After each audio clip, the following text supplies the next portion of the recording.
What's up YouTube land, Xeno Gaming here, and welcome back to another episode of my F1 2021 My Team series. This is episode number 7, and today we have the Austrian Grand Prix, and this is going to be a good one for us here, as Austria is one of the better tracks for the player on this game.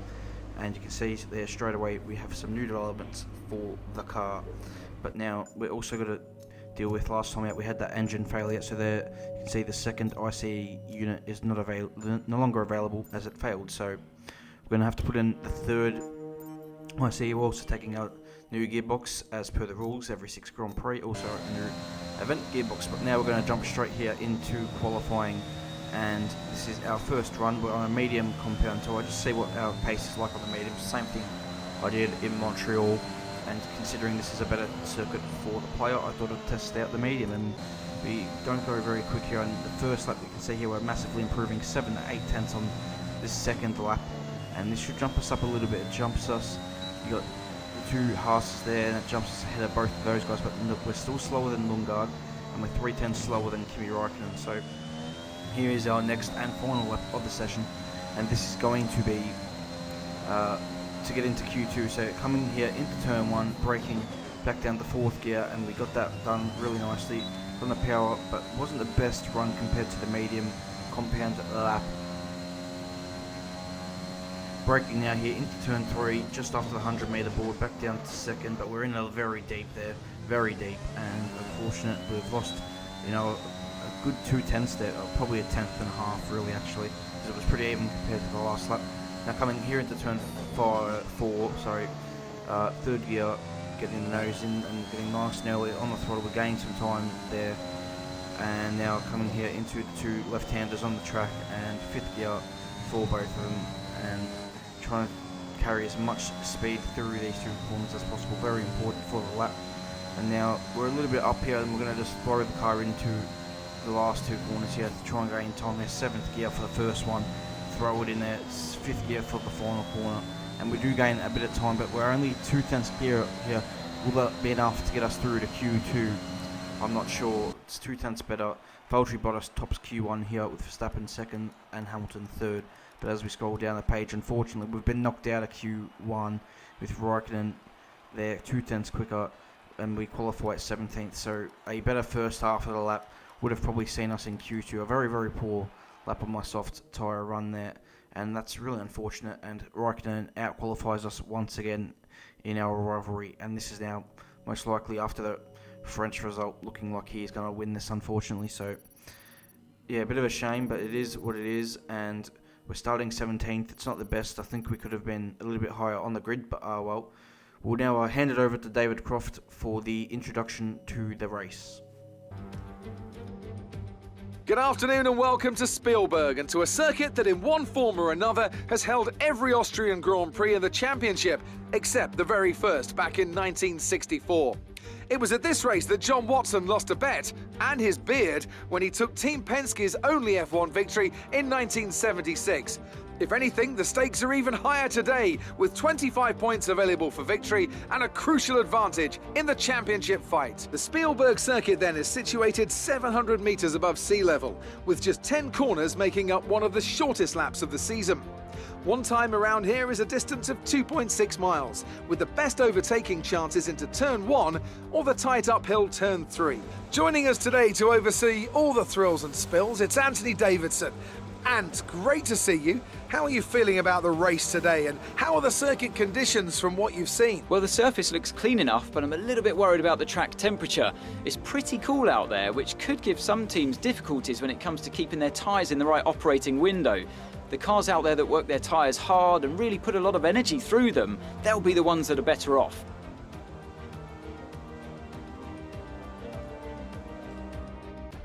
It's time to take a look at our starting grid for today's race. Lewis Hamilton lines up on pole position, and Max Verstappen lines up alongside. Moving on to the rest of the grid, we have Norris, Perez, Daniel Ricciardo and Leclerc.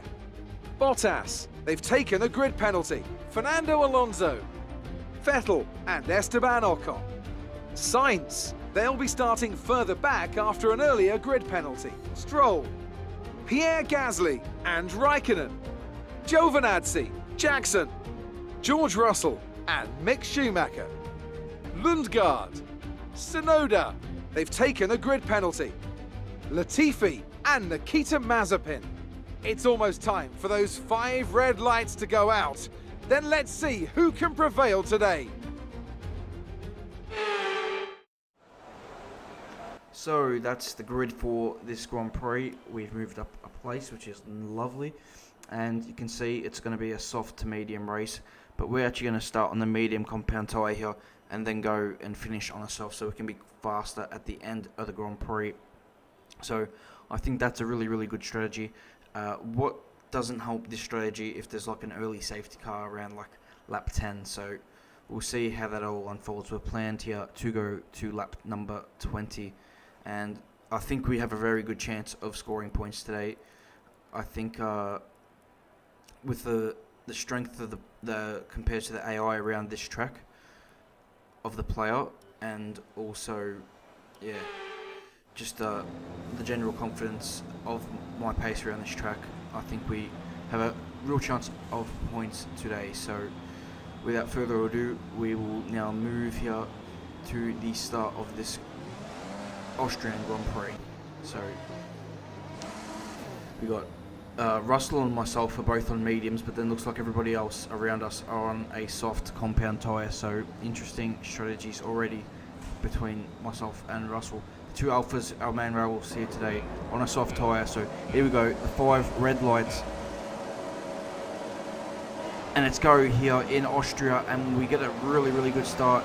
And Raikkonen leaves us the space. We're able to go down the inside. You can see him checking in his mirror, but we're going to go down the inside of Raikkonen. Giovinazzi cuts across his teammate, and he manages to move ahead of Raikkonen as well. And we now move here into 14th place, and we're going side by side with Giovinazzi up the hill here into turn 3, and he's got a good straight line speed. We brake very late, and it allows us to go up the inside of Esteban Ocon as well here, and we now move up into 13th place behind the Ferrari of Carlos Sainz. And we've managed to get ahead of both Alphas and Ocon here on this opening lap. So a fantastic start to this Grand Prix, and we're on the medium compound tyre as well. So let's see if we can stick with Carlos Sainz and Sebastian Vettel ahead in a DRS kind of train. And if we can even pull away from the cars behind. I doubt that though, being on this compound of tyre. So yeah, good opening lap to this Grand Prix, and we'll see how this race unfolds, whether there's a safety car or not, and how that all unfolds. It looks quite overcast, but there is no threat of rain here this afternoon as Hamilton leads on the first lap here in Austria. So we are now going to move on to slowly gaining lap 8 here. Try to keep this momentum. We're leading our teammate and by we've got a radio 4.6 message here from seconds. Jeff, don't worry about that. Yeah, so we're behind Carlos Sainz here still, and it's been, like I said, that DRS train. You can see how many cars are all very closely bunched together. And I'm thinking about a move maybe here, finally to turn 3. Kind of getting bored sitting in this train, but with everyone having DRS, it's just impossible to overtake at the minute. So, and I've just been saving my battery, not been using too much of it down in the DRS zones. But here on lap 10, we get a decent run and through turn 1 here, and now we're really close behind Carlos Sainz, and we're going to go for the move. He defends a little bit, but yeah, so because of the defense he's actually launched an attack on Vettel in the end, and Carlos Sainz has turned defense into attack here, and defending for me, he found a way to maybe get up the inside of Vettel. They're still going side by side now into turn 4, as Sainz goes very late on the brakes, and here side by side still with Vettel at the apex, and he puts Vettel onto the curb and takes 11th position. So Carlos turns defense into offense there. So now we're going to chase Vettel down, as Carlos is actually pitting here on lap 11, and a few cars on the soft tyre have already pitted, and that's how it's going to promote us here into 9th, but we'll soon be 8th here because we've got Vettel in our sights. He's still got the DRS though from Stroll ahead, but we're right underneath his rear wing here. We're going to get a great run and a great slipstream here, and with the use of overtake, we're getting a really, really good slingshot here up towards turn 3. Vettel comes across and gives us just about a car's width. We're going to try and outbrake him into the hairpin. We go right around the outside of Sebastian Vettel, and that's a great move for 8th place on the medium tyre, which is clearly the faster tyre at this stage of the Grand Prix. So good move there on Vettel. Next lap, we're right behind Lance Stroll, and we've got a very good pace, better than the Aston Martins at this stage of the Grand Prix. and Stroll has not got DRS to defend like Vettel did, and he defends to the inside. So we're going to do the same move we did to his teammate here. Round the outside of line, Stroll into turn 3. We're still side by side, but we get the power down, better traction, and take 7th place. So this is really, really good stuff from us here at this stage of the Grand Prix. As we now move on to lap 15, we've just been running our own race cars. Well, the Aston Martins are still going actually. But yeah, we've pulled the gap. And now there's a safety car. I'm not exactly sure what the safety car is out for. It's because Carlos Sainz is out of the Grand Prix. There you go. So Carlos is out of the Grand Prix. That's a shame for him. But now the option here, and you can see we get a DRS failure at an interesting time. So not ideal, but we're coming in and we're going to still stick to the plan. We're going to put the soft tyres on. Our pit window was lap 20. We've got 20 laps to go here, and there's no way we could probably get the softs to the end. But with, you know, at least 2-3 laps on the safety car, I'm thinking that these softs will definitely go to the end of the Grand Prix. So, and with a lighter car as well, it should help. It should be fine. They're supposed to do 16 laps. I think we can stretch it that little bit, especially under safety cars. We're very close here with Alonso in the exit, and we were behind Alonso in this race, but because of the safety car, and same as Perez, we've been able to get ahead of him. So that's worked really well, pitting under the safety car. So now we're going to be in this lap, the safety car. You've got Gasly on a soft as us, then you've got Ricciardo on a hard, Alonso on a medium, and Perez also on a hard. So we have a pretty good tyre advantage, because I know Gasly's been on that tyre for a little bit longer than me. I assume he pitted before the safety car. So we've got a green flag here once again, and coming into turn 1. Can we maybe find a move on Ricciardo? He doesn't get a great run out of turn 1 there. He was all on the curb, and we're getting a really good slipstream here, but we're not very close. We're 2 tenths behind here, but he's on a hard tyre. We're going to go very deep on the brakes into turn 3, down the inside of Daniel Ricciardo. 2 Australians battling hard here, and he wasn't as confident on the brakes on his cold hard tyres, and we make 7th position as we're now chasing Pierre Gasly. You can hear DRS is on the line, but it's not on the line for us, because we still have that failure from during the safety car period. The team have not fixed it yet, but we're getting a good run here. But Gasly just moves over on us, so I can't send one down the inside. And we're now kind of defending from Ricciardo, who's trying to take advantage of an opportunity. So good defensive driving there from Pierre Gasly, holding on to 6th place for now. And we haven't got DRS, or else that would have been an easier move to make. So we're going to have to use our battery to get the job done here on Pierre. As you can see, next time round. Managing your tyres. Manage your tyres. Thanks for that, Jeff. We do need to manage the tyres here with 15 to go, but we want to get past Gasly first. And he, as Ricciardo does, gets up on that curb a little bit and doesn't get a great exit out of 1. And we're using all our battery here. It's a pure Honda versus Honda power train battle here. And like we did to Vettel and Stroll, we're going to go around the outside of Gasly into turn 3, and we get the job done for 6th position. So really, really good job there. And now we're chasing the leaders here on hard tyres, so we'll see what we can do and what our pace is like compared to them. As we now, you can see there's a yellow flag there. Something's happened between Ricciardo there going slowly, Gasly's going to the pit lane, and then Perez has gone through all of that. And now as we move on to the start of lap 23, you can go through turn 1. You can see there's a bit of a train ahead with Lando at the front of it, and Leclerc's in there as well. A safety car comes out, and I wasn't sure at the time what the safety car was for, but I think it's just for a bunch of debris on track, because nobody retired from the Grand Prix at this stage. And you can see here, this is when the moment I was talking about with Ricciardo. You can see that Lundgaard was in the middle of all that, and he got spun round. An Alpine car, that was Ocon, absolutely lost his front wing driving into the side of an Alfa Romeo. That's Giovinazzi, who also lost his front wing, I believe. That is Giovinazzi, yes. So that's unfortunate for his race. I think Ricciardo must have got some sort of damage involved in that as well. He was right in the middle of that sandwiching, and I think Gasly got away scot-free coming into the pit lane. So that was a very interesting moment under racing conditions, just a whole cluster going to that penultimate corner. But now we're into 4th place. Somebody's pitted. I believe it was Lando and Leclerc who have pitted. So that's just Hamilton, Verstappen and Bottas ahead. We've got 3 cars all on the hard tyre, separating us from a podium in this Grand Prix on a soft tyre. That's done, I think, about 6 laps of green running. So here we go on a restart, and it's a decent restart here, but we're not close enough to the guys ahead to make a move. So we're going to follow them through turn 1, and we're going to try and run our own race. This is the highest position we've ever been in a Grand Prix with 10 laps to go. We're not pitting again. That safety car will help our tyres, by the way, get to the end of this Grand Prix much, much easier. As we now come here into turn 3, we're not close enough to make an overtaking manoeuvre, so we're going to hold station just for now. As we now move on to lap 28 here, DRS is enabled as we come through turn 1, and a safety car is deployed, and this is another help on the tyres for us. At this stage, I'm not exactly sure why the safety car has been deployed. I don't know if there's any retirements at this stage. As we now get through to the middle sector here, we got George Russell out of the Grand Prix, and that's cool. George is out of the race, so that's the reason for the safety car. But as we cut here to the replay, George doesn't retire because of an engine issue. He retires because of the safety car. He crashes into the back of the safety car. Oh my goodness, what is George Russell doing? And we go to the onboard camera here, and he just plain drives straight to the back of it. He lifts off here, he knows it's there, but he doesn't swerve, he doesn't try to avoid it, he just drives straight into the back of it. So I don't know what the AOI are doing there with George Russell, and he is out of this Grand Prix quite spectacularly, and probably a fine is coming his way for damaging the safety car. I think Bert Mylander had to come in and get the new safety car out. I'm not sure exactly what all happened, but anyway,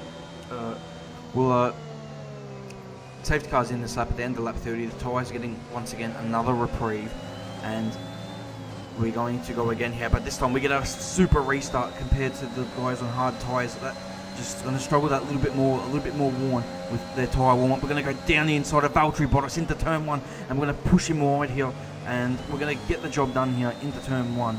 And Bottas is now under pressure from Sergio Perez behind. So we're onto the podium for the first time in our career, in our My Team. We could have a chance of a podium, and we're not done yet. We're closing here on Max Verstappen here, green of personal best first sector, and we're right on the back of Verstappen. DRS is enabled, and we're not quite within, actually I think it's enabled on the end of this lap. So we're going to come here into turn 4, and you can see we're right behind Verstappen. He's got the DRS currently on Lewis Hamilton at this stage, but we've got a chance of maybe even thinking of winning this Grand Prix here as we chase Verstappen through the middle sector here. And we've got a for sure podium locked in here if we can just hold it together as we come through the forced left-hander. And all of a sudden, we spin into the barrier here. Oh my god. And now we go back across the track, and Bottas has hit us, and we're out of the Grand Prix. What has happened? I could not believe my luck here. And when I was first out, when Bottas collected me, I thought it was the AI being a little stupid, but first of all, I don't know how I spun the car. I still don't know how I spun the car. I drove that corner on that lap the same I drove every other previous lap, and for whatever reason, I don't know why it spun, but he's on board with Bottas, showing that he probably could not avoid the accident, even if he actually was it was just too hard to avoid the accident. But anyway, we're going to go to Crofty for a post-race breakdown of the Austrian Grand Prix.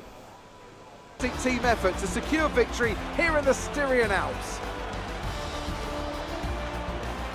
Anthony, tell me, what was it that helped them achieve this success? Well, they played the safety car to absolute perfection. There are so many factors to worry about once the race is neutralised. I mean, do you pit for fresh rubber? Do you have the space behind you? How much fuel can you save? If you answer all of those questions correctly, you'll have a good chance. And that's exactly what happened today. After an excellent performance at the Grand Prix, I'm sure there'll be plenty of celebrations tonight amongst the Mercedes team. And they certainly deserve it.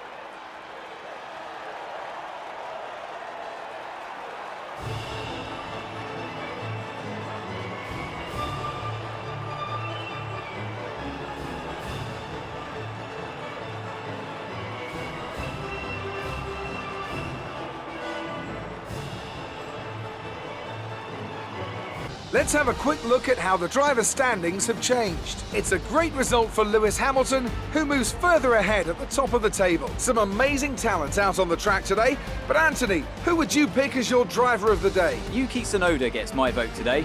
Let's move on to the constructors. No change in the top spot, but with today's points, their hold on the lead is getting weaker. Meanwhile, good work from Aston Martin this weekend, who pushed themselves further up the order. After an event like that, who knows what the sport has in store for us next time? Be sure to join us again as we continue to bring you the latest excitement in Formula One.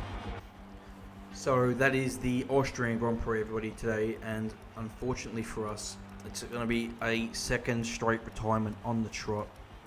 And this one's a heartbreaker. We had a podium and we were chasing Verstappen hard. I honestly don't know how I spun the car. I don't know what happened. I obviously got on the curb. I shifted the 6th gear. But I didn't feel traction limited out of that corner. I was at full throttle for a good full second at least. So yeah, not sure exactly what happened. Lundgaard finishes 11th for us here today, which is a little bit of a shame. He couldn't score a point, but considering he did get spun around halfway through that Grand Prix, it's not a bad effort at all. And Giovinazzi actually finished in 10th place and scored a point for Alfa Romeo, their first points of the season. So our battle with Kimi Räikkönen looks like it's really going to be over now. We're down by 7 here in the rivalry. So that's a little bit unfortunate, but it's the way it goes.